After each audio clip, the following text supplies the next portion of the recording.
This evening, Guyana ranks 10th in the world for exploration and production competitiveness according to the IHS Markit. Chinese national and several others busted trafficking narcotics in juice boxes.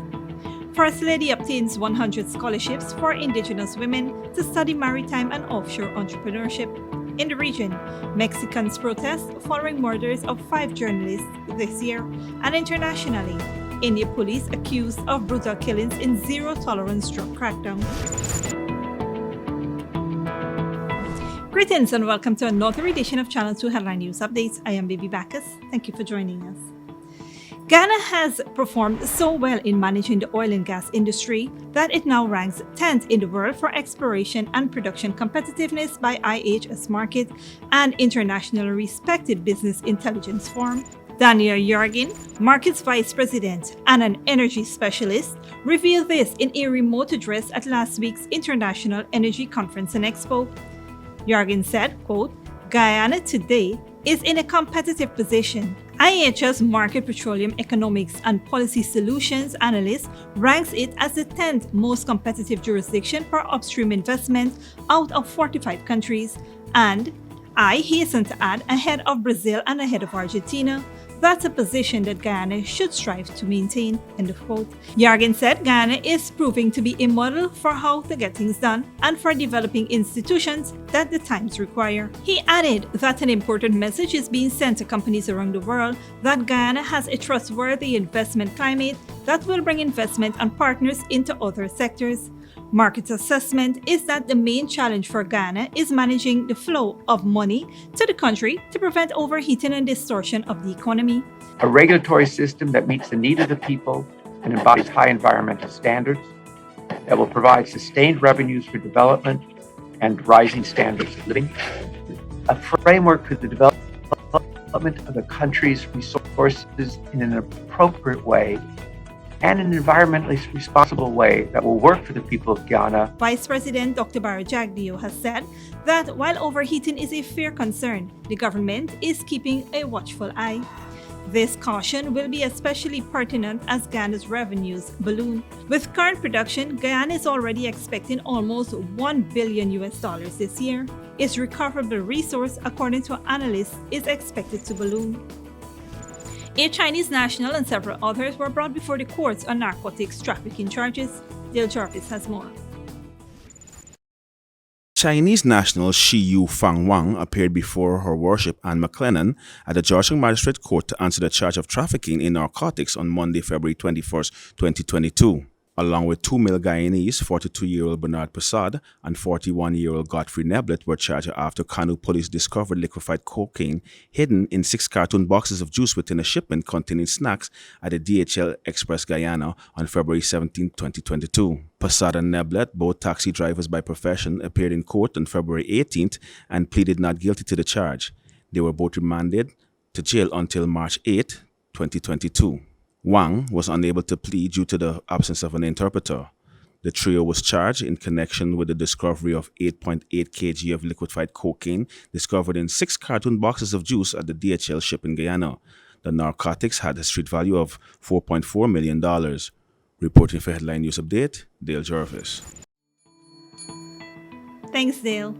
The police in Regional Division Number 3 are investigating an alleged robbery on their arms committed on 26-year-old taxi driver Insaf Zakir, also called Gaddafi of Tushin East Bank Essequibo, which occurred at Crane Housing Scheme, West Coast Demerara on February 21st. The victim told police that around 11:10 p.m. he was at Tushin Car Park when he was approached by an identifiable female holding a baby and 2 identifiable males requested to be taken to Best Village, West Coast Demerara.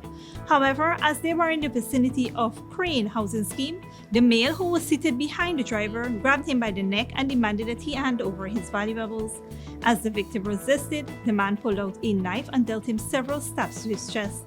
The other male then relieved him of a Samsung Galaxy A20 cell phone valued at $48,000 before they all made good their escape on foot. The police were informed and responded by taking the victim to the West Demerara Regional Hospital. He was seen and examined by a doctor on duty and transferred to the Georgian Public Hospital, where he is presently hospitalized in a stable condition. Checks were made for the perpetrators, but they were not found. However, investigations are ongoing. Stick around after the break. First Lady acquires 100 scholarships for Indigenous women for studies in maritime and offshore businesses, and Berbice man caught with over $10 million in cannabis.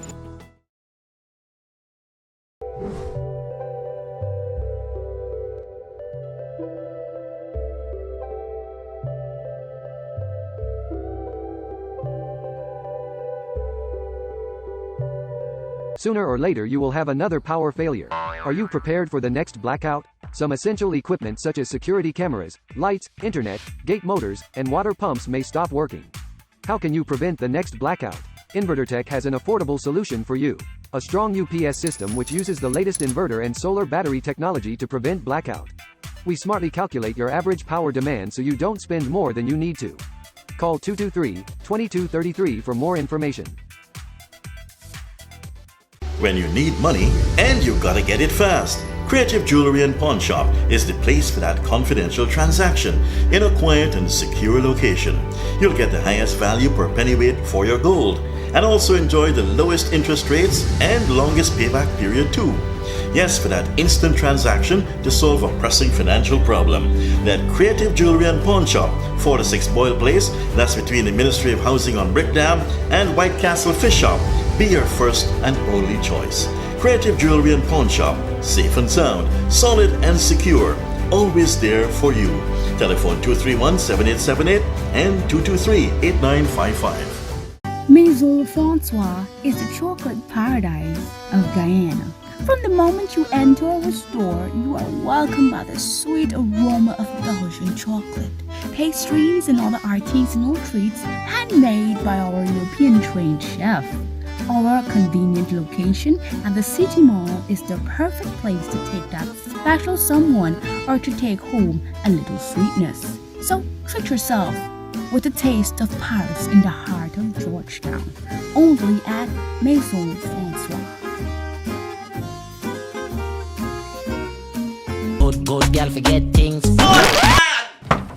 What's the problem, Granny? I want money for borrow for those surgery. I was dancing and I fall and fracture my hip. If you need some quick money, you should check Lender's Jewelry and Pawn Shop. Lender's Jewelry and Pawn Shop, Lot 238 South Road Border, Georgetown. Get jewelry made to order in just 72 hours. We also accept vehicles. Lender's, best rates, longest payback period. Boys, I get through. Plus, I could dance again. Lender's Jewelry and Pawn Shop. Furnishing your home or office has never been easier. Here at Kissoon's, our inventory of locally made and imported furniture, offered at amazing prices, will leave you wanting more. From vinyl, floor rugs and carpets, bedroom, dining and living room sets, mattresses, pillows, office desk, chairs and filing cabinets, outdoor benches and tables. We have a piece of furniture for every room imaginable in your home or office. Check out our flagship store at Industrial Site Rijnveld or one of our branches in New Amsterdam, Port Morant, Riverton and Camp Street. Kissoon's Furniture, furnishing homes for over 50 years.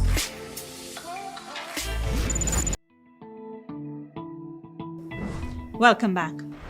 First Lady Arya Ali secured 100 scholarships for Indigenous women in the hinterland to be trained in the maritime and offshore business through a local maritime training school. The First Lady had been in meetings with Atlantic Alliance Maritime and Offshore Training School, a 100% owned Guyanese enterprise, ahead of the recently finished International Energy Conference and Expo.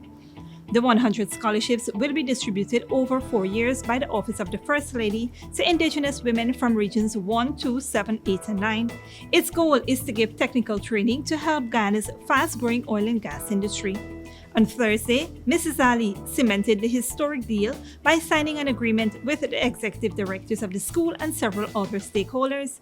This agreement follows plans by the government, which has been moving aggressively to equip Guyanese to benefit from the opportunities being made available in the oil and gas sector.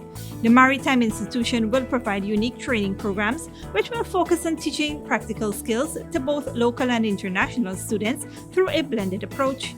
The school's courses are accredited by the Guyana's Maritime Administration Department and the Maritime Authorities of Jamaica.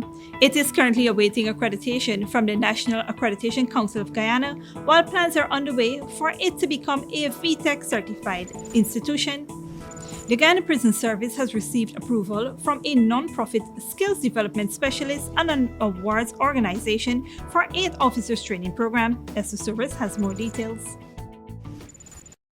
The Guyana Prison Service gets endorsement for 8 officer training programs by the Advancing Business Education ABE, a renowned examining body in the United Kingdom.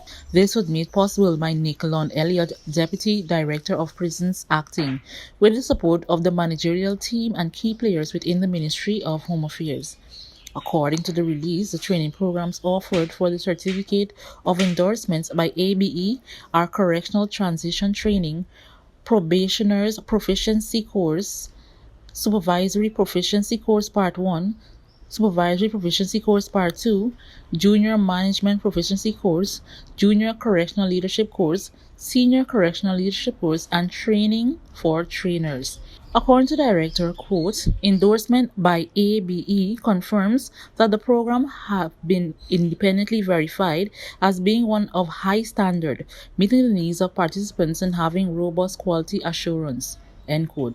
These courses have already been in progress and evaluation have churned out several graduates in the many area. Further, the head of staff training department, Kevin Pilgrim, Deputy Director of Prison Acting, added that the program fosters numerous other beneficial skills and behaviors and promotes the ability to critically analyze arising and existing problems and proactively find creative solutions. The graduates are expected to be rewarded at the upcoming annual Seniors Officers Conference. For Channel 2 Headline News, Esther Sobers. Thanks, Esther. In this report, Dale Jarvis informs us that the Customs Anti-Narcotics Unit arrested a middle-aged Berbice man after he was discovered to be trafficking cannabis, allegedly worth over $10 million. Here's more. Officers of the Customs Anti-Narcotics Unit, while conducting operations in number 59 Village Beachfront, Quarantine Berbice, intercepted a motor car with a sole occupant and discovered 3 bulky plastic wrapped parcels of suspected cannabis on Sunday, February 20th, 2022.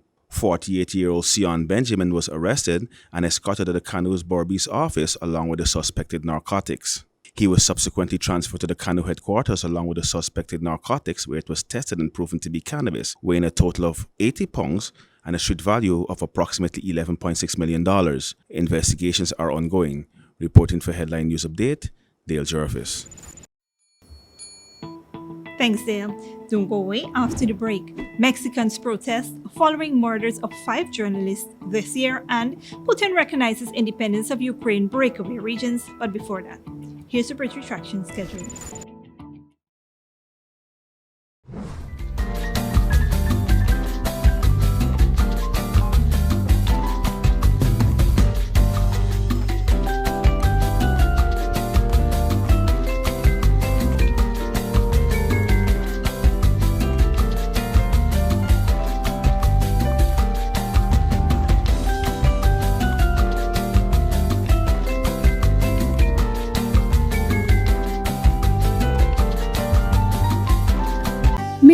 Francois is the chocolate paradise of Guyana. From the moment you enter our store, you are welcomed by the sweet aroma of Belgian chocolate, pastries, and other artisanal treats handmade by our European-trained chef. Our convenient location at the City Mall is the perfect place to take that special someone or to take home a little sweetness. So treat yourself with a taste of Paris in the heart of Georgetown, only at Maison Francois. Sooner or later you will have another power failure. Are you prepared for the next blackout? Some essential equipment such as security cameras, lights, internet, gate motors, and water pumps may stop working. How can you prevent the next blackout? InverterTech has an affordable solution for you. A strong UPS system which uses the latest inverter and solar battery technology to prevent blackout. We smartly calculate your average power demand so you don't spend more than you need to. Call 223-2233 for more information. When you need money and you gotta get it fast, Creative Jewelry and Pawn Shop is the place for that confidential transaction in a quiet and secure location.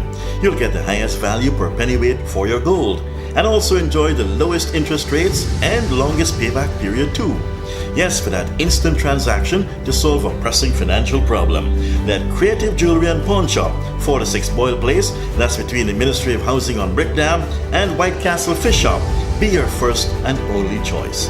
Creative Jewelry and Pawn Shop, safe and sound, solid and secure, always there for you. Telephone 231-7878 and 223-8955.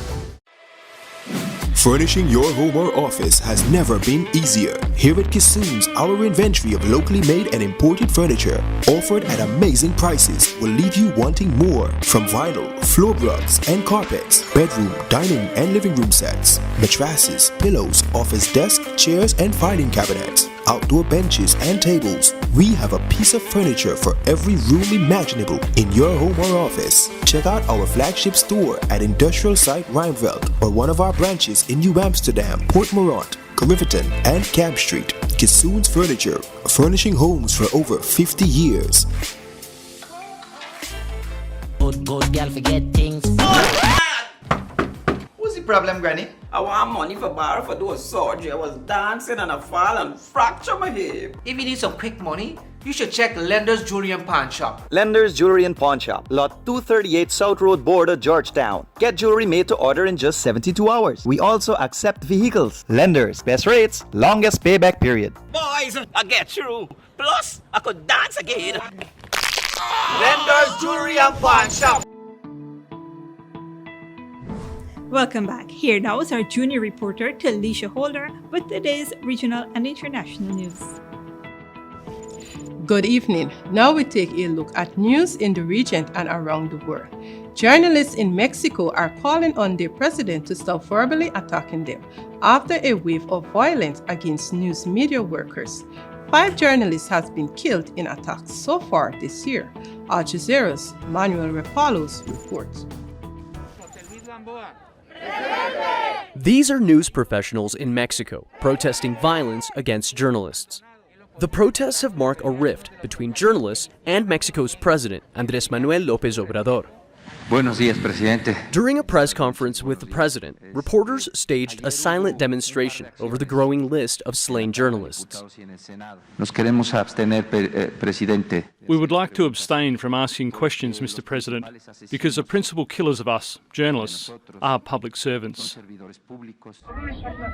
Critics of President López Obrador say that at a time where being a journalist in Mexico is becoming more dangerous, the president has instead broadened verbal attacks against reporters. Many have also objected to a special press conference the president holds every Wednesday, where he names and shames journalists who are often critical of his administration, calling them sellouts and mercenaries. The president needs to hear the voice of the Journalists Guild. Most of us do not agree. He uses his daily news conference to generalize about journalists. Society believes him because he's the president, and he's creating this idea that most journalists are sellouts and work in the interest of some obscure agenda. Maybe some are, but most of us who work every day in the streets are doing it because it's our vocation. Most recently, President López Obrador targeted Carlos Loret de Mola, a news presenter who previously reported on the lifestyle of the president's son, by attacking Loret de Mola's journalistic integrity. It is not the kind of journalist you mention who has the noble job of informing the citizens and criticize bad public servants. No, this is something else. In Mexico, journalists already face threats from organized crime and corrupt government officials. Transparency advocates say President López Obrador's rhetoric is only making the situation worse. It seems like he's ignoring the power of his voice because he is the president, right? And he's not only manipulating the public opinion, but he's also using public funds like money for these conferences to directly stigmatize, criminalize the press in the most dangerous country. I mean, outside a war zone, to be a journalist. So For his part, President López Obrador has promised there would be justice in the cases of violence against journalists. Human rights advocates in Mexico have condemned President López Obrador's rhetoric toward journalists, calling his weekly press conference an illegitimate use of power, adding that the president should focus on curbing violence instead of stigmatizing those who exercise freedom of expression. There have been at least 30 journalists killed in Mexico since the start of López Obrador's presidency, and at least 12 are currently listed as disappeared. Though the Mexican government says federal protection for members of the press has increased, human rights advocates argue the worsening murder rate of news professionals across the country tells a different story. Manuel Rapalo, Al Jazeera, Mexico City. Internationally, a so-called zero-tolerance crackdown on the illegal drugs trade in northeastern India is causing controversy. Al Jazeera's Pevani Matal has more. Kirti Bora has been bedridden since the police shot him in the leg last month. They say he's a drug peddler and attacked them first, but Bora says he was just in the wrong place at the wrong time. I was coming from the pharmacy when I saw some people beating up a man. It's all because of that. They first abused me and then shot me. I'm totally innocent. After taking office last May, the Chief Minister of Assam in India's northeast has adopted a zero-tolerance policy against crime and burned piles of drugs to promote the campaign. Now his government is facing allegations of human rights violations after 28 people were killed and more than 70 injured in a series of shootings involving police. Authorities say officers have acted lawfully. When a criminal tries to flee or escape from the police custody by taking away the service revolver, then definitely police have to defend themselves, and there may be some incident of counter encounters only because of that, of self-defense. And all these things they are doing within the boundary of law. But members of Joinal Abidin's family says he was unarmed when the police entered their home. The police say he was a gangster. The family says he was framed. They asked him what he did. He told them he was a daily wage earner, didn't do any business. Then they put handcuffs, kicked him and dragged him to the courtyard. They took him and I kept asking, "Where are you taking him?" Then we heard 2 rounds of gunshots. Lawyer and rights activist Arif Jodhar has petitioned the courts to order an investigation into killings like these and asked for compensation for the families of those found to have been wrongly killed. It's not random, there is a pattern. We have seen, according to my data, that most of the victims are from the marginalized society.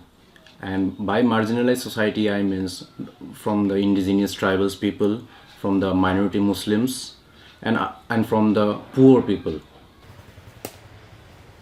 In Assam's High Court, the state government has denied any wrongdoing. Following public outrage over the shooting of Kirti Bora, one officer has been suspended. He hopes he and others will get justice, but says some wounds may never heal. Pavni Mittal, Al Jazeera, New Delhi. And finally, Russian President Vladimir Putin has signed a presidential decree recognizing the independence of separatist region in the eastern Ukraine. Al Jazeera, Andrew Simmons reports. Vladimir Putin's move is a major escalation in this crisis.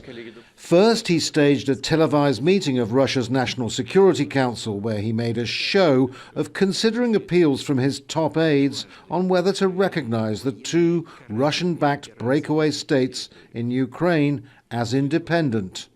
Hours later, he made a televised address. Look at the weapons of NATO. It would be possible for them to control Russia's airspace with medium and long-range missiles and ballistic weapons. They could attack sites throughout Russia in less than 30 minutes. I do not doubt they plan to attack, as they have in the past. The self-declared republics of Donetsk and Luhansk are in a state of high alert after their leaders advised their people to evacuate and told them Ukraine is mounting an offensive. That's a claim Ukraine denies. But there's now a real risk that Russia's forces could roll into what Ukraine describes as temporarily occupied territory. That's because with formal recognition of independence, Russia could present itself as answering a request for help. The United States of America and other partners, and of course Ukraine, were for quite a long period of time were saying that to provoke the conflict, the false flag operations will be organized by Russia Federation. And this case is exactly the example of such a false flag operation. Ukraine's foreign ministry says it's dealing with dozens of fake incidents and false flag operations. It says they're all intended to build up as excuses for potential war. And one of the byproducts is fear instilled into the lives of hundreds of thousands of civilians living in the breakaway republics. The suffering may become so much worse for these people and millions of others. What was decided in the Kremlin on Monday could be one more step closer to war. Andrew Simmons, Al Jazeera, Kiev. Thanks, Delisha. Here now is our 3-day weather forecast.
And that is all for this edition of Channel 2 Headline News Update. Tune in on Thursday at 7 p.m. for another episode.